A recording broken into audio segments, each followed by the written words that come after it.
Hey, this is Untitled Chapter and I finally got my hands on a custom 5700 XT. This is the PowerColor RX 5700 XT Red Dragon. This model has an MSRP of $420, which is $20 more than the reference model.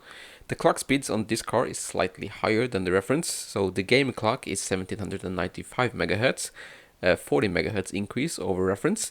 The base clock is 1650 MHz, which is 45 MHz up from the reference speeds, and the boost clock is 1905, which is identical to the reference card. So this card has a more robust cooling solution than the reference model.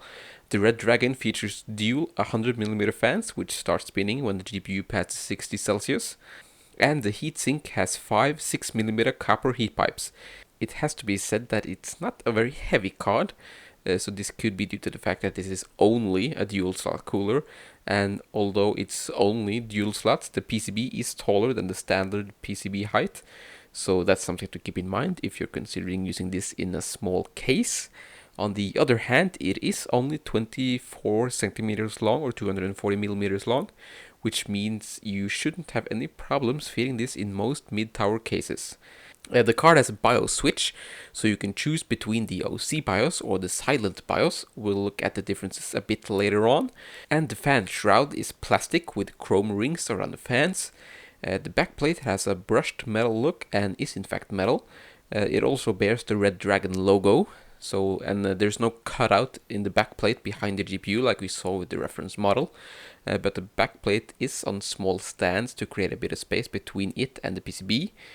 And I did measure temperatures on the backplate and it didn't exceed 50 Celsius in my testing at least, so there's that. There's no RGB of any kind on this card, which I'm sure some of you will appreciate. Now for testing, I used an AMD R5 3600 with 16GB of DDR4 3733 MHz memory with tuned timings on an ASRock X470 Taichi motherboard and the latest, at the time of testing, 19.9.1 AMD drivers. I haven't had any BSODs or other major issues with the driver. I used the OC BIOS for testing, as that is the default BIOS that comes with the card. And in some titles I have also tested with the silent BIOS. But yeah, let's just start by comparing the two BIOSes. So here we look at the average clock speed when running the Gears of War 5 benchmark, total system power consumption under the Wishes 3, and fan speeds. So the silent BIOS seems to draw 30 watts less than the OC BIOS, and this is right in line with what the reported GPU power was in Hardware Info and in Whatman. So that was 170 watts with the silent BIOS and 200 watts with the OC BIOS. So do keep in mind that the power figure on the chart here is the power the system draws from the PSU, not what the PSU draws from the wall. And as a result of the lower power draw, the fans can spin at a lower RPM, almost 500 RPM slower, which does result in quite a bit less noise. So, we're going to look at that too in a moment. The other consequence of the lower power draw or power limit is that the GPU clock speeds also drop. When running the Gears of War 5 benchmark, the average clock speed was 1820 MHz with the OC BIOS, which is 25 MHz above the advertised game clock, but with the silent BIOS the average clock was 57 MHz lower than the game clock at 1738 MHz. Now do keep in mind that the silent BIOS has a lower power limit, which is why it can't reach the game clock. So the game clock is advertised at, and I quote, typical TGP, which is total graphics power. Now let's look at temperature and noise. The temperature is in Celsius above the ambient temperature, which in my case can vary quite a bit. Now I did forget to record memory VRM and junction temp in the reference model, so those numbers are missing here. But GPU temp was identical with the silent and OC BIOS at 53°C above ambient, which result in 75°C with a room temperature of 22°C.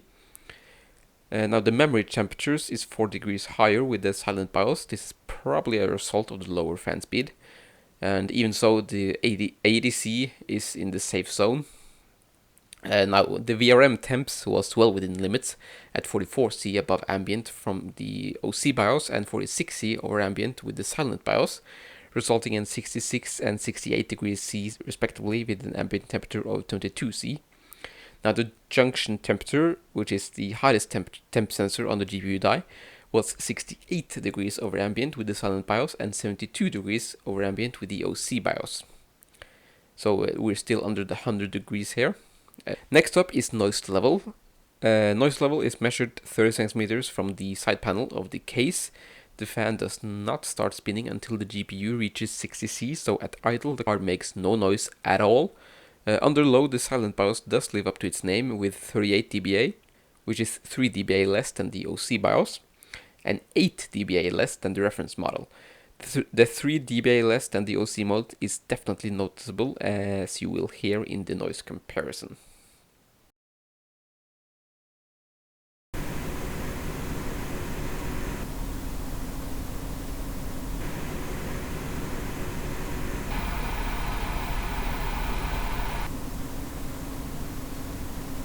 Now, we're starting off with 3D Mark Firestrike. Just looking at the graphics score, I didn't test some synthetics with the reference model, so it is absent from these charts as well. Now, the Red Dragon 5700 XT does well in Firestrike, beating out the 2070 Super even with the silent BIOS. If we move to Time Spy, the tables have turned here, so the 2070 Super is ahead of the PowerColor Red Dragon 5700 XT, even when overclocked. Now let's take a look at gaming performance. So we start off with Battlefield 5. In Battlefield 5 I used the API that performed best, so the 5700 XT is quite a bit faster in DirectX 11 than DirectX 12 in this title, while the 2070 Super, it basically makes no difference, but the DirectX 12 got slightly better results in my testing, so I went with that. At 1080p, the PowerColor Red Dragon is performing on par with the reference model at 141.5 frames per second on average, which is 17% ahead of the RTX 2070 Super. If we move to 1440p, the Red Dragon is again on par with the reference model, and still roughly 17% ahead of the 2070 Super at 103.5 frames per second average to 88 frames per second average for the 2070 Super. The 0.1% low though is better on the 2070 Super. At 4K it's more the same, the Red Dragon performs about the same as reference, but the lead over the 2070 Super is down to 11% at this resolution, and neither is doing 60 frames per second on average at this resolution. Now the next game is Devil May Cry 5. At 1080p, the Red Dragon is performing on par with the reference model at 167.1 frames per second on average. The reference model has a slight lead here, but that is within margin of error. What isn't within margin of error is the lead the 2070 Super has. So at 180.4 frames per second on average, it is 8% ahead of the Red Dragon. At 1440p, the Red Dragon is again on par with the reference model, and the 8% lead that the 2070 had at 1080p has eroded to 5% at 1440p. If we move to 4K, it's basically more the same here. So the Red Dragon is on par with the reference model, and the 2070 Super is now enjoying a 14.6% lead over the Red Dragon. Now let's load up the Division 2. So at 1080p, the Red Dragon is slightly ahead of the reference RX 5700 XT, but again, this is within margin of error. I tested both the OC BIOS and silent BIOS at this resolution, and the OC BIOS is 9% faster than the silent BIOS at 1080p. In addition, the 2070 Super is 15% ahead of the Red Dragon at 1080p. In 1440p, the Red Dragon managed 66.8 frames per second on average, which is roughly the same as the reference model. The 2070 Super is 14% faster than the RX 5700 XT at this resolution at 76.2 frames per second on average. If we move to 4K, it's basically the same story, so the Red Dragon is on par with the reference model and 18% behind the 2070 Super. Now the next game is Fortnight, so this is a game I didn't test with the reference model, but the Red Dragon did 134.4 frames per second on average, which is 15% behind the RTX 2070 Super, but a solid result nonetheless. At 1440p, the Red Dragon is basically on par with the 2070 Super at 97.7 frames per second on average to 98.8 frames per second on average, respectively. This was an unexpected result, so I reran the test and got the same result. So I tested on the i5 6600K at 4.8 GHz to see if it ran better on the Intel system, but no, I got the same result there as well. So this is a repeatable result on multiple systems, well, at least multiple of my systems. It seems to be a valid result. So moving into 4K, and now the Red Dragon 5700 XT and 2070 Super is performing identically at just under 50 frames per second on average. Next game is another one I didn't test with the reference model, but here it is anyway. So in Forza Horizon 4, the Red Dragon did 153.7 frames per second on average at 1080p, which was about 2% behind the 2070 Super. Moving up to 1440p, and the Red Dragon did 124.7 frames per second on average, which is slightly behind the 126.3 frames per second of the 2070 Super. At 4K resolution, the Red Dragon 5700 XT is doing 79.6 frames per second on average, which is about 5% behind the 2070 Super.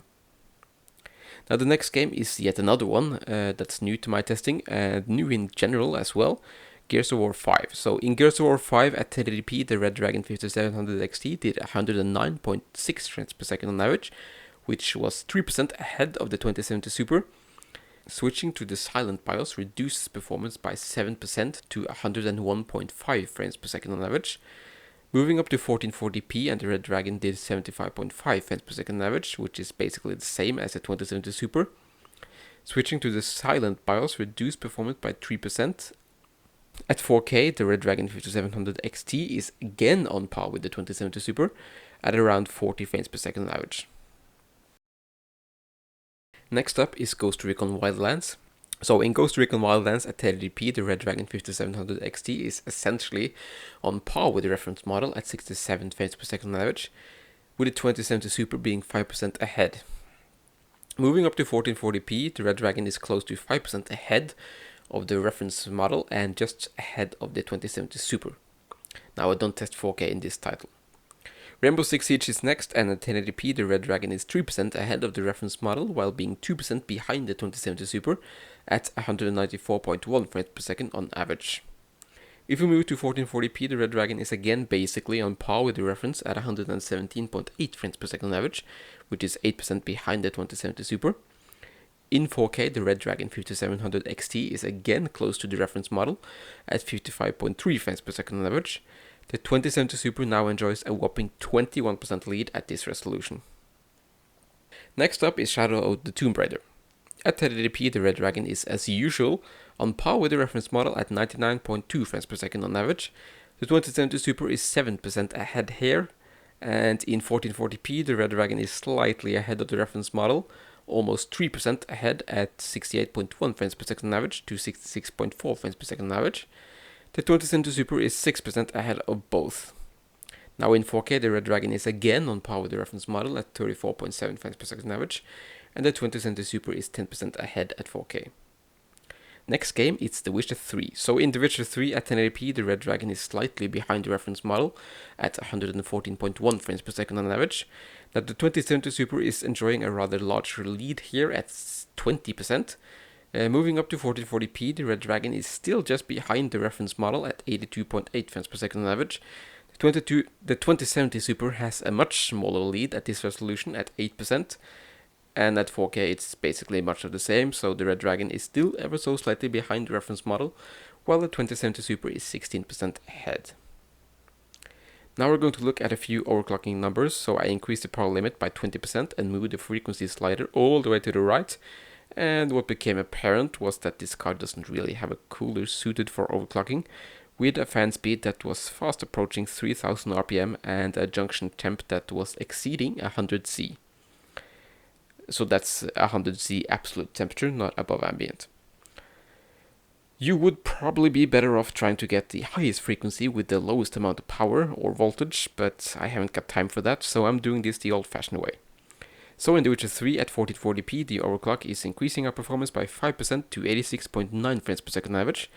The reference model did go further, but there I increased the power limit by 50%. I was trying to maintain some power efficiency this time at the cost of performance. But even at 50% power limit, this chip doesn't seem to go as far as the reference model, so 2100 MHz seems out of the question. In Rainbow Six Siege at 1440p, we gain almost 10% with our overclock from 117.8 frames per second average to 129.3 frames per second average, overtaking the stock 2070 Super, but of course overclocking that moves it past the 5700 XT again. And at last, in Gears of War 5, the overclock gets us 6% additional performance, and the 5700 XT is still ahead of the 2070 Super here, even when both are overclocked. Now let's look at power draw in The Witcher 3.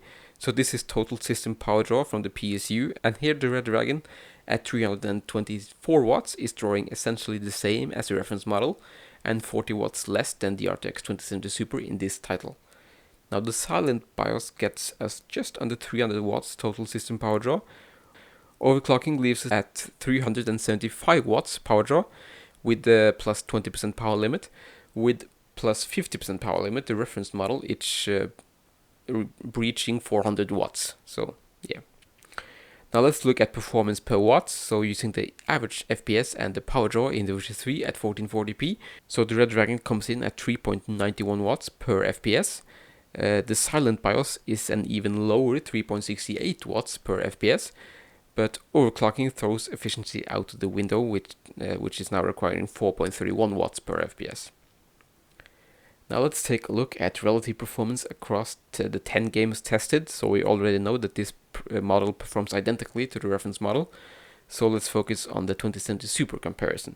So here we see that across the 10 games tested at 1440p, the 2070 Super is 3.2% ahead of the Red Dragon RX 5700 XT.